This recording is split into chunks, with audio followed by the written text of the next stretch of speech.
trade-off by increasing jurisdiction in areas designated critical resource areas. So you add a definition of critical resource area, river corridors, significant wetlands, land at or above 2,000 feet, ridge lines, and steep slopes. And you also have a jurisdictional trigger. So development is construction of improvements in a critical resource area, and there isn't a necessarily direct correlation in the joint proposal, but their proposal does talk about ridge lines and river corridors.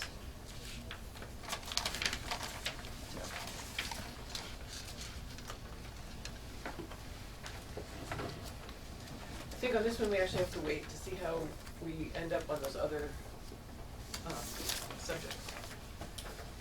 Does that make sense? Okay. Let's keep going to ridgelines. Here one appears. So, in your committee bill, you add a definition of ridgeline, and it is then used as part of the critical resource area jurisdictional trigger. So that's where it's used. But the joint proposal makes ridgelines sort of its own jurisdictional trigger.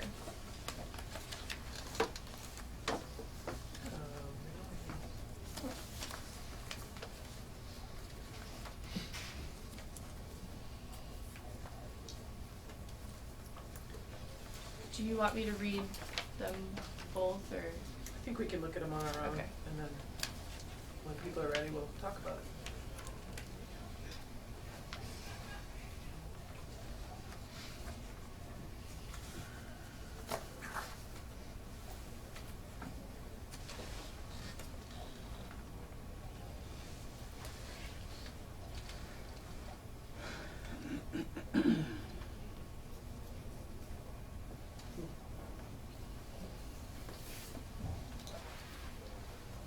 They're pretty different.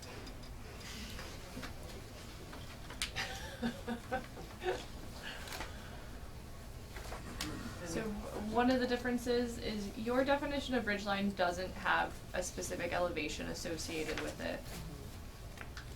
Theirs includes an elevation of 1,500 feet and 200 feet within and below that area.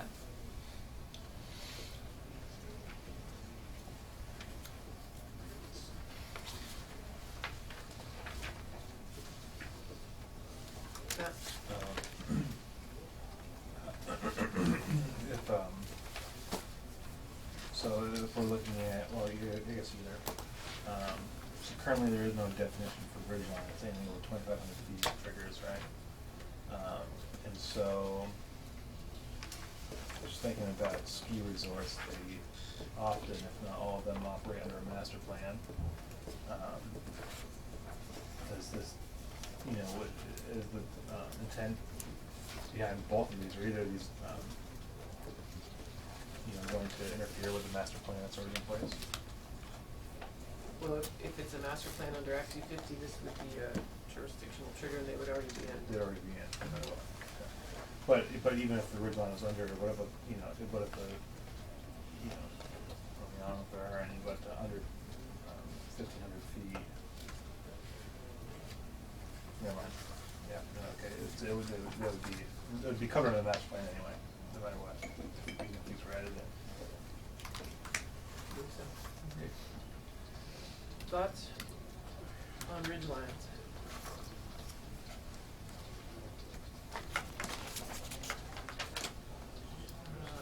Post lunch.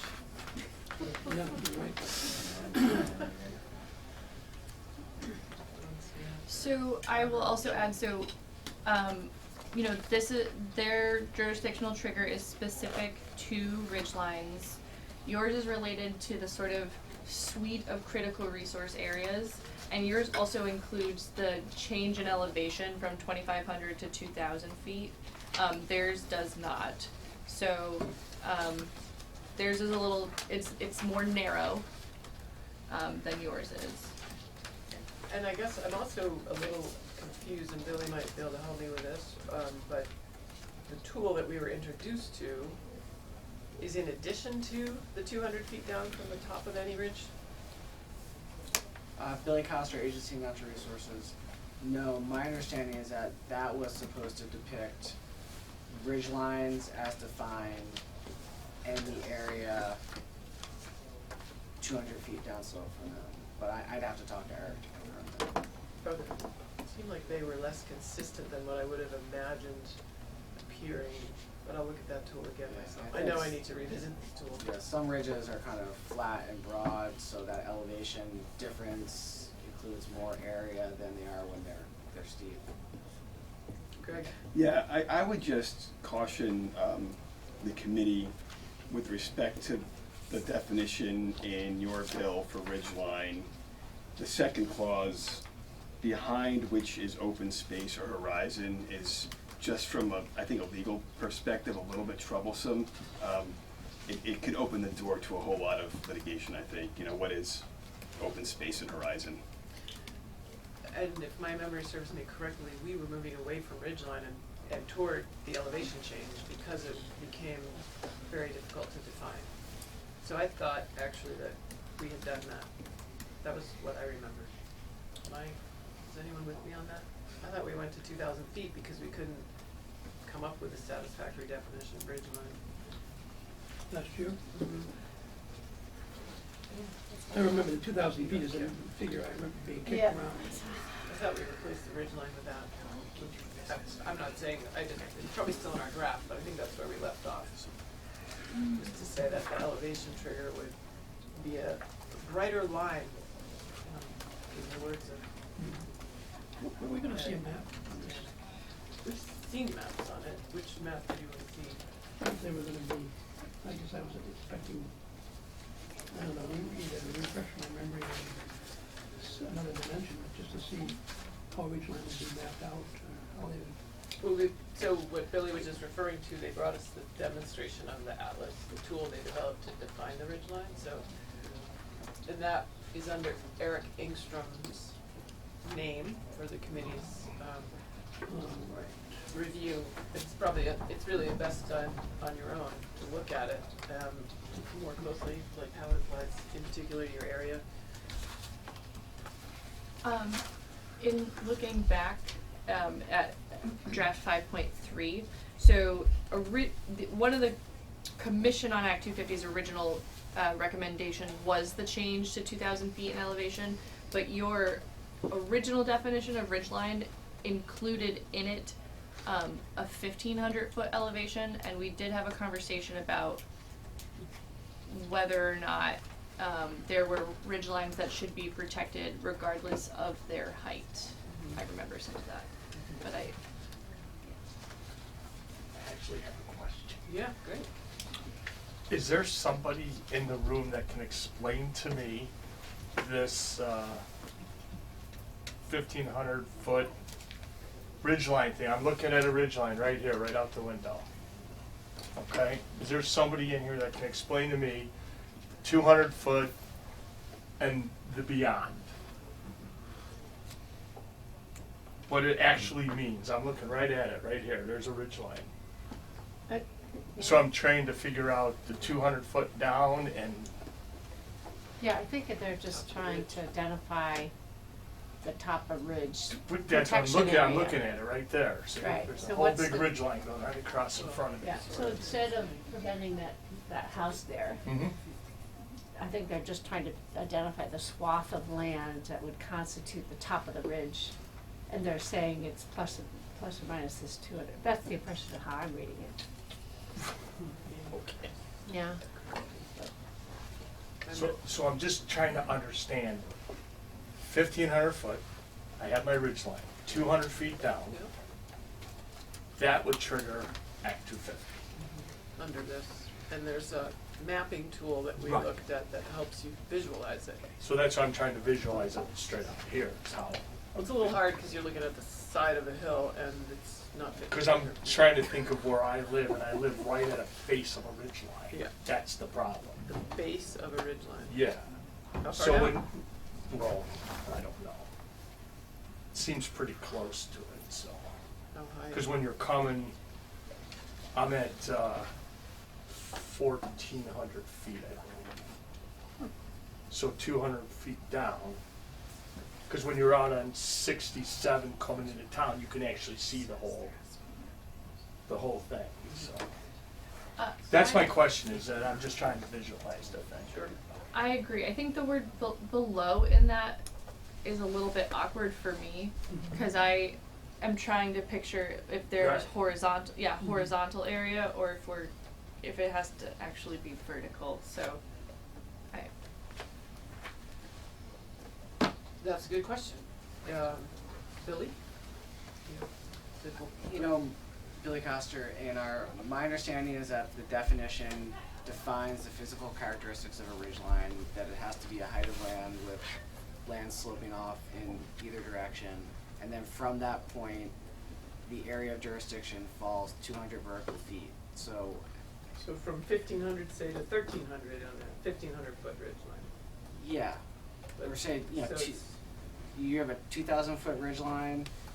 The first 200 feet down trigger jurisdiction, that gets you to 1,800 feet.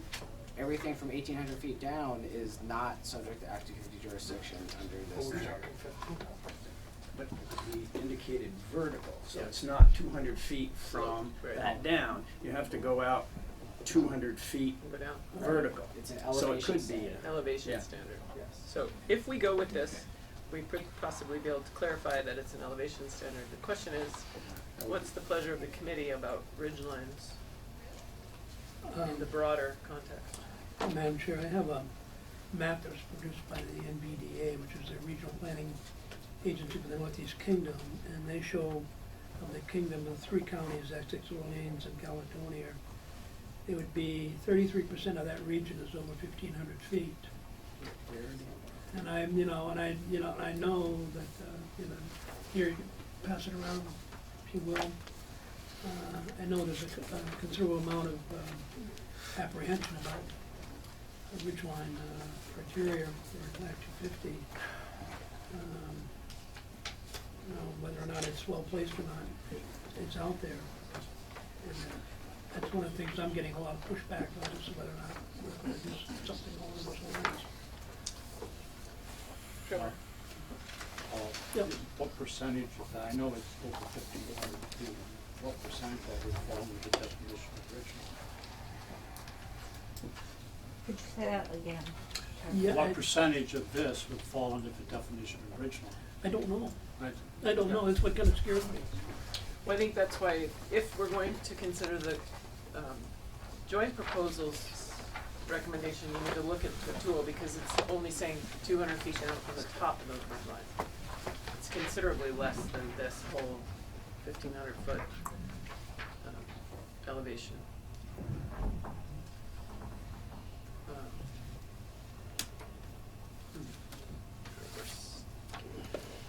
Yeah, Representative McCullough. For those of you who are familiar with the artist, the Vermont artist Sabra Field, who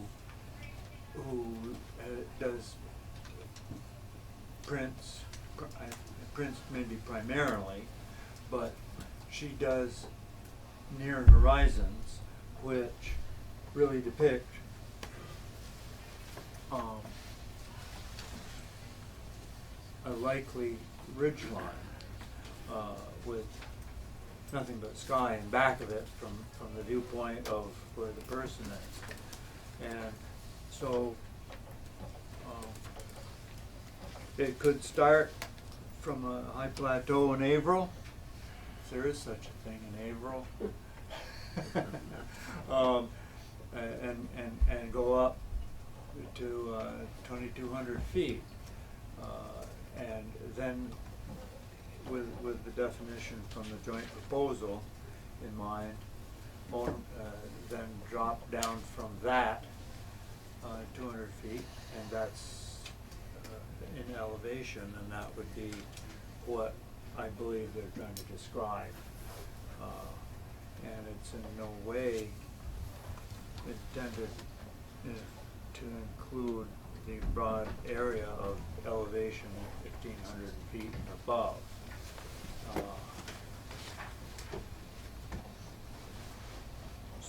So I think that would speak to this particular map where we don't actually see ridge lines, but elevations in general.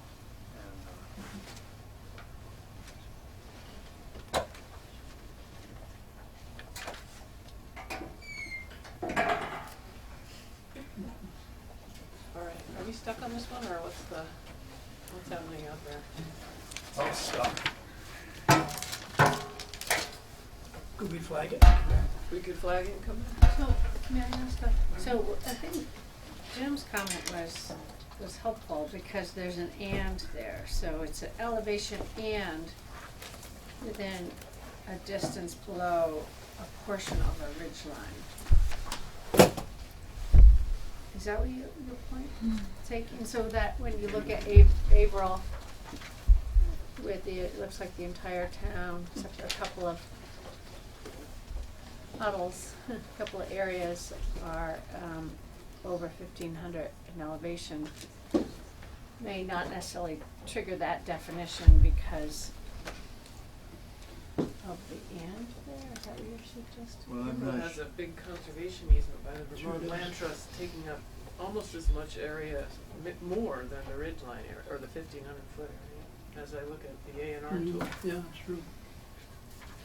I know my house is 1640. I live in the- No, but I live in Newark, and it's, you know, I'm above 1,500, so yeah, Tear it down. thinking about that.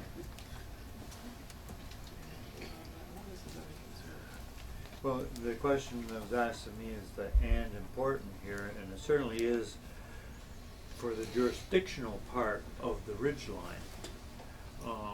But I think what the definition really gets at is what does a ridge line look like, and a ridge line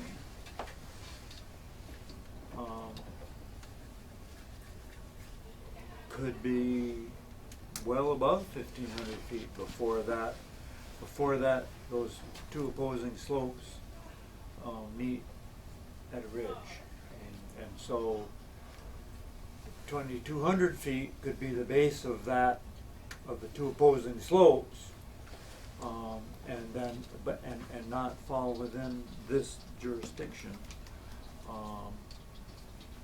and then at the top of those two opposing slopes, I think they call it the apex, you measure down 200 feet, and that's where the jurisdiction is, well above the, if you will, valley floor of, what did I say, 1,500 feet or 1,800 feet or whatever.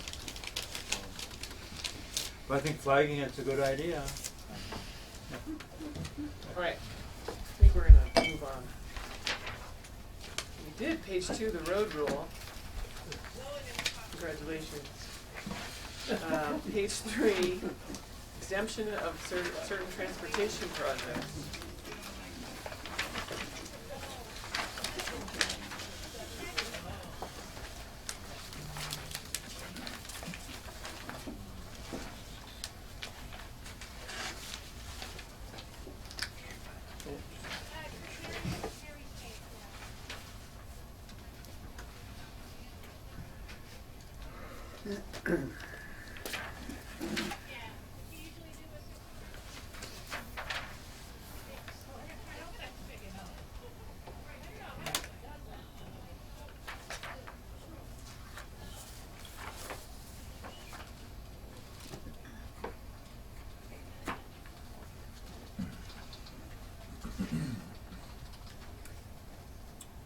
Trevor?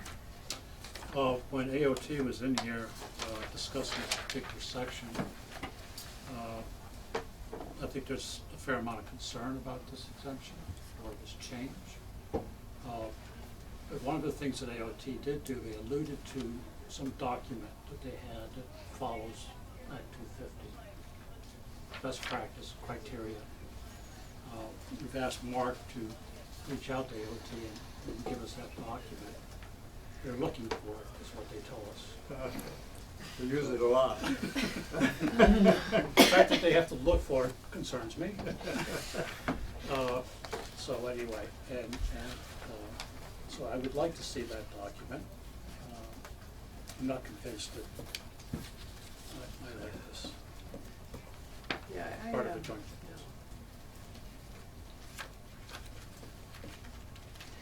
I feel like it lacked compelling data behind it. There are not many projects that seem to fall under the jurisdiction of Act 250. Right now, 6 out of 100. I'm just looking back at my notes from that testimony from V-Trans. Yeah.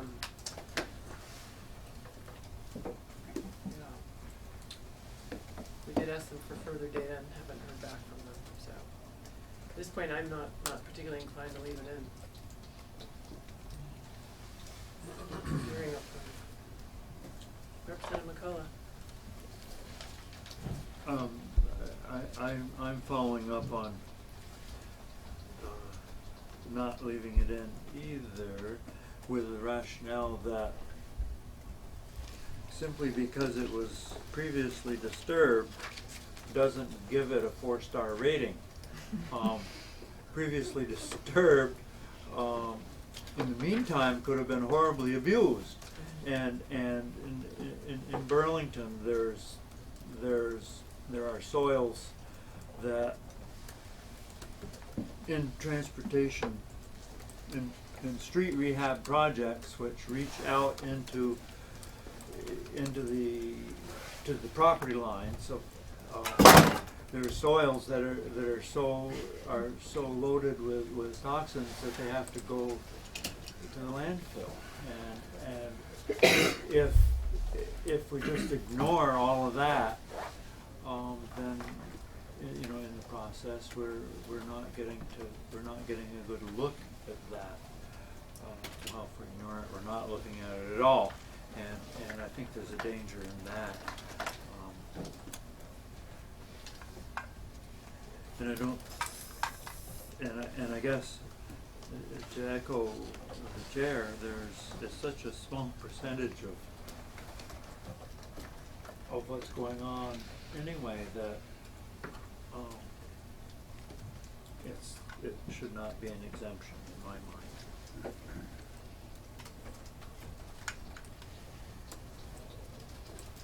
Okay, moving on. I give them credit for asking.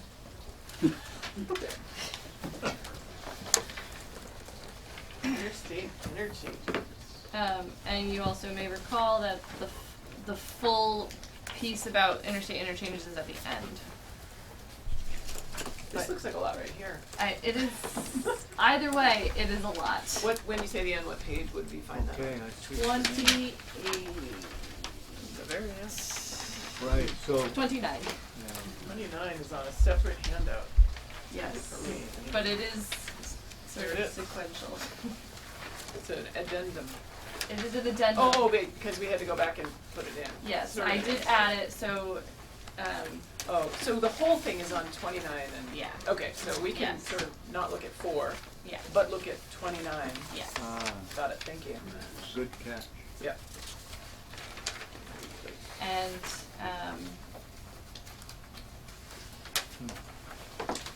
to remind you, the joint proposal has a jurisdictional trigger. Your proposal is multi-faceted. There is a jurisdictional trigger as well as the addition of a criterion 9I that addresses interchange areas and a reason for a permit denial under traffic congestion in interchange areas.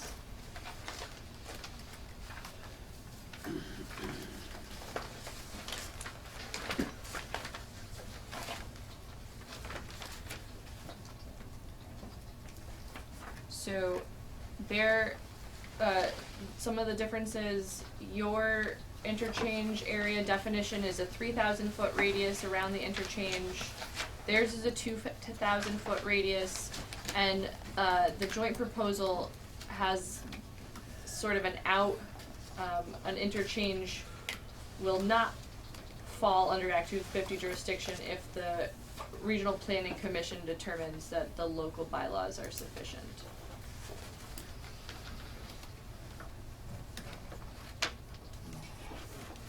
Regional Plan Commission determines.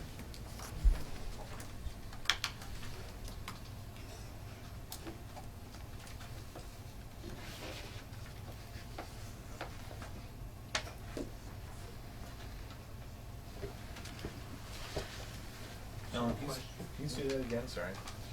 Sure, so And where are you? I'm on page 29. Yeah. Yep. So on your in your committee bill, you add a jurisdictional trigger. So construction of improvements within an interchange area, which is within a 3,000 foot radius of the interstate interchange. That's a jurisdictional trigger. You also add criterion 9I. So when there is a permit application for a development within the interchange area, you have to comply with this criterion, which is based on the interstate interchange planning and design guidelines. So, and then also you have an ability to deny an application based on traffic congestion when in an interchange area. Because currently you can't have a permit denied solely under criterion 5, which is the traffic. Okay, so this can be denied, but only if it's in the 3,000 radius of the. Yes. And we did also get assistance with understanding the difference between what the 2,000 and the 3,000 look like with Eric Engstrom's mapping testimony.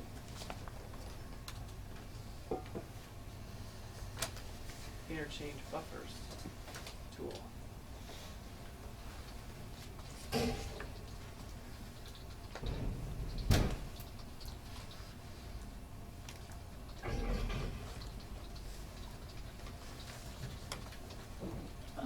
May I ask a question? So we batted around a couple of examples, and one that's close to home, just outside my district, has their town center right off the interchange, off 89, exit Which 9, town is that? exit 9, Middlesex. Okay.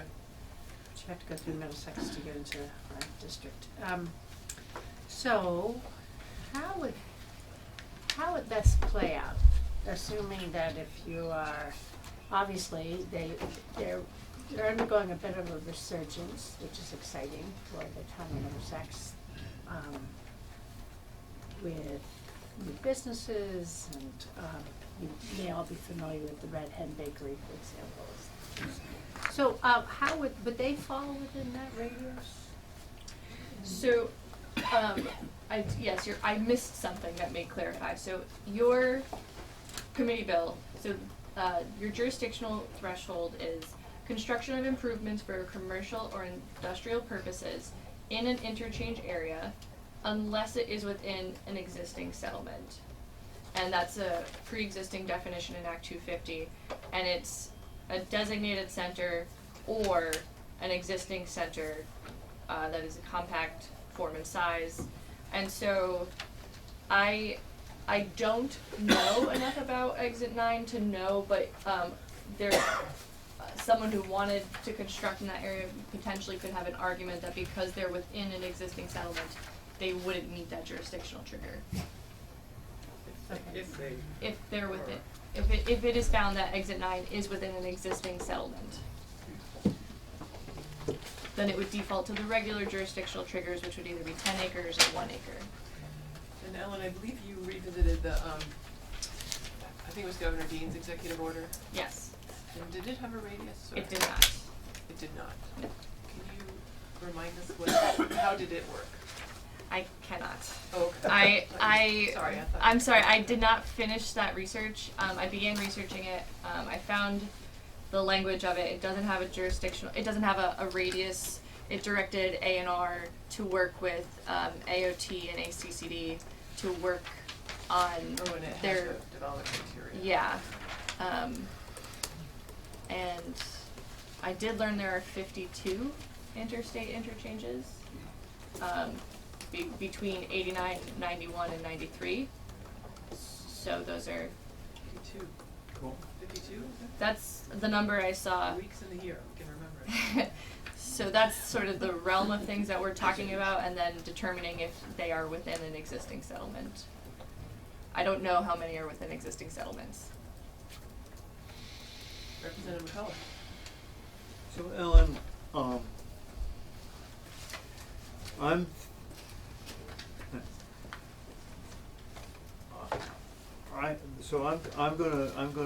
I guess I'm gonna make the statement that the end game for our 9.2 version and for the joint proposal really ends up coming to the same place, notwithstanding the 3,000 foot versus 2,000 foot, but that they all say they both say Act 250 except for, and a lot of the except for is the municipal and regional plan. Act 250 requires compliance with municipal and regional plans, and so is there a substantive difference other than 1,000 feet? And if there is, what is it? Sure. So, when a moment ago, when I referenced the Regional Planning Commission aspect in the joint proposal, I left out some words, because there are a lot of words, right? So, the Regional Planning Commission is given a sort of a list of 10 things to evaluate the bylaws against. So,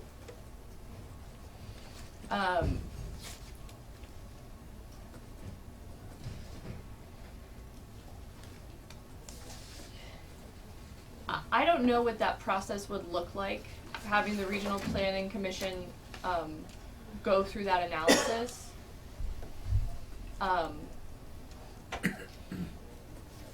But it doesn't explicitly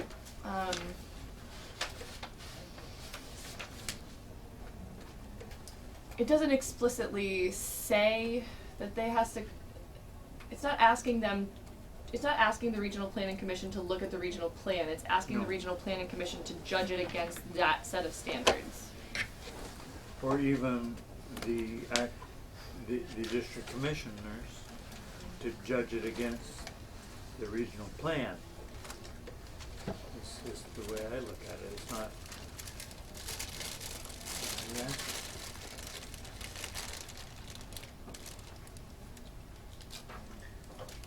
So it's saying we trigger Act 250 at interstate interchanges unless the town has gone to the Regional Planning Commission and demonstrated that these 10 criteria are met. And ours says, it triggers Act 250 review. And then, does ours provide an out? Unless it's within an existing settlement, and then once you're in Act 250, you have to specifically comply with criterion 9I, the new criteria that you add. Okay.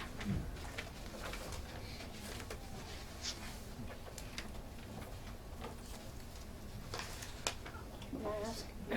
Yes, Karen. Well, just to finish this thought, so ours is dependent on the interstate interchange planning and design guidelines. Yeah. And that was my follow-up question, and those guidelines are listed here. This is unique. This doesn't exist now. This isn't part of the Regional Planning Commission approval process of local plans or local. When you say this, what do you? The list of The 10. joint proposal. The joint proposals. This is a new standalone set of criteria. to evaluate? I think, I don't know where that, I don't know if, So my concern I think is. that's a question for the agency Or or the the- administration. yeah, Do those so- exist somewhere else? Were they taken from someplace else? Billy Coster, A&R, I don't know the answer.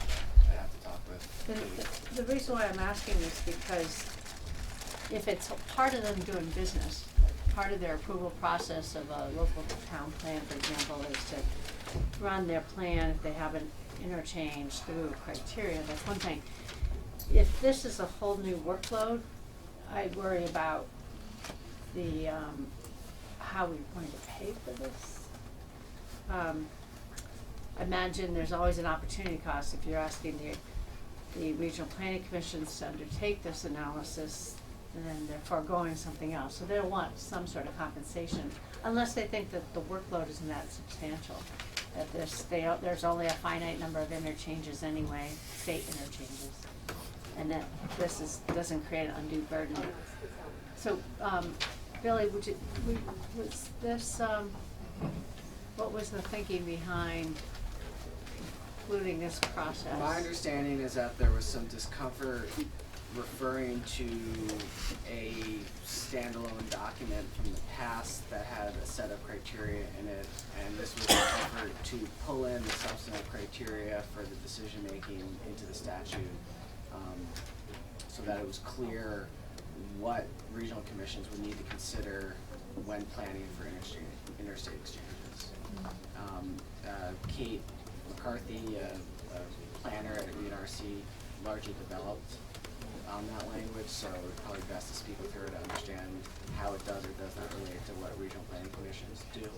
But that was the intent, to just clarify in the statute what commissions would need to consider if they were to benefit from this provision. Thank you.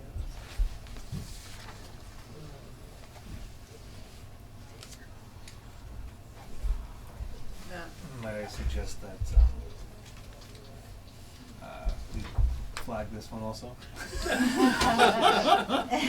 Only because I want to, it's becoming, a little frustrating, not hearing the rationale. It's great to see words on paper and we can all read it and understand it for the most part.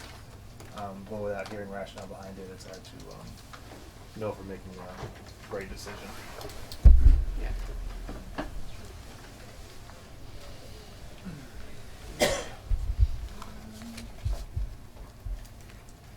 Carrie. I agree. I mean, I think it would be really hard for regional planning commission to even undertake this analysis or project without more resources and more study and more analysis. I mean, how do you determine that incremental growth in somewhere would have with the degree of impact? I appreciate that intent. I just worry about how that would play out in reality. Okay, so actually what I'm hearing is we would leave ours in our draft, unless people, I think what I'm hearing is our default is our bill for the draft. So I would say we leave ours in there. I mean, I also think it's worth, I just pulled out the document that Matt and John Groveman, Matt Chapman and John Groveman prepared for us and walked through, and trying to understand. It doesn't actually help in this particular one at all, but Wouldn't you know? didn't help me, I should say. So, yeah. I have a question, which is, what about residential? Why is residential not there? What do you mean not there? It says commercial and, doesn't say residential in the list. Yep. And, in commercial or industrial. Well, if what Billy Coster just told us, that this was based on the 2004 document, it may be that one did not include residential either.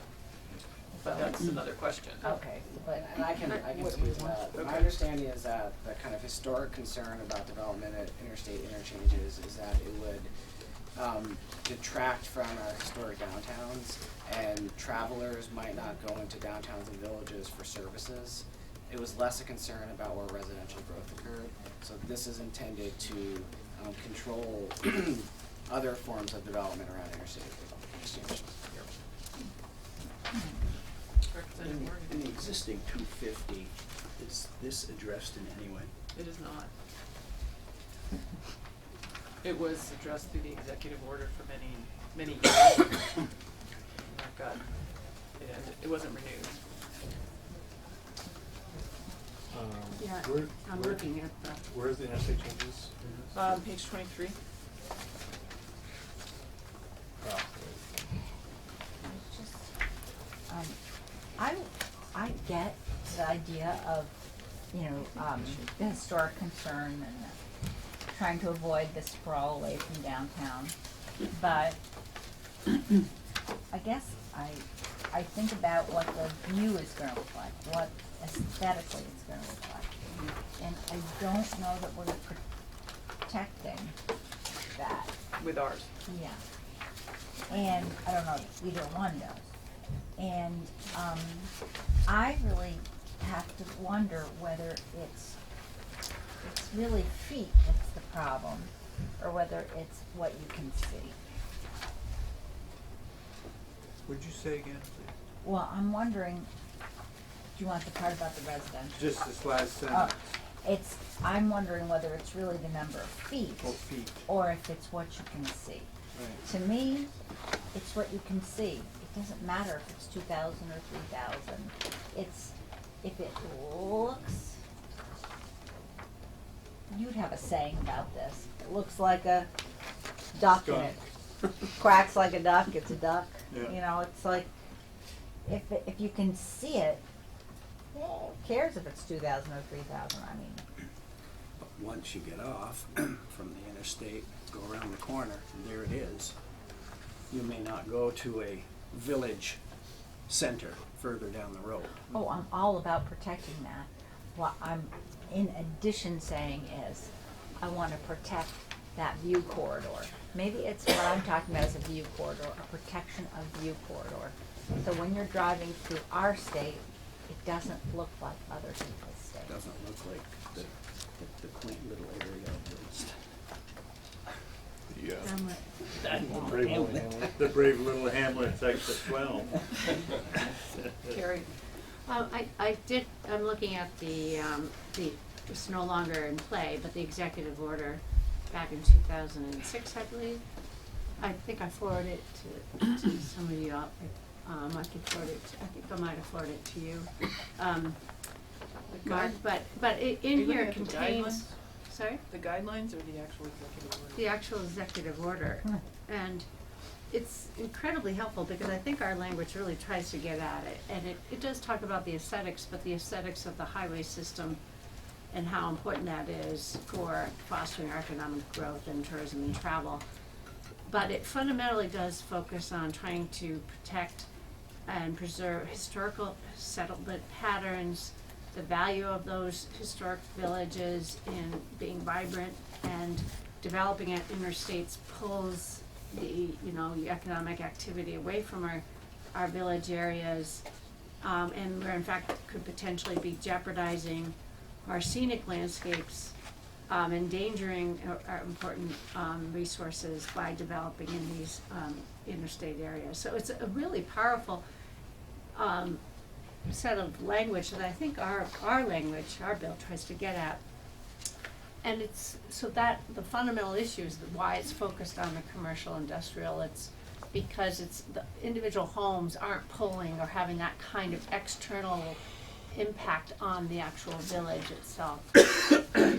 So I say that because I think that our language is the closest to meeting our intent without adding more cost to implement. And I suspect, I worry about the cost of implementing the joint proposal in terms of the resources necessary to do this well. I'm okay with, I would like to have a little bit more to our proposal in that, don't you want if you've got compact villages and downtowns, why would you have housing out at a highway exit. Well, Anyway, yeah. but even if it were there, if you couldn't see it from the highway, at least I could live there. Even though I think it's, why would you do that? Those slides in the face of Act 250, what Act 250 is trying to accomplish. So what I'm hearing is you're wanting to add residential, but we have to actually decide is which one do we want to put in our bill? Right. Which of the,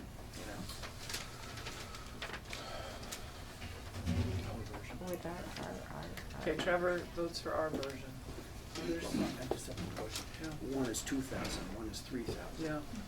3/5 miles, a long ways around the. Come back and visit that. I think it would be helpful to revisit that number, and the tool distinguishes and helps you see it at interchanges that you are familiar with.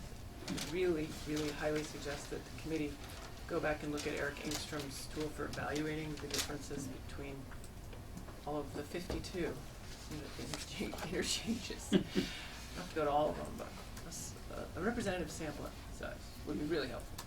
Either way, it's. Okay. Lee says either one. Others? Before we were gonna move on to a witness on the phone here, so I'd like to just wrap this one up. I'm okay with ours. I'm fine with ours, but, Me too.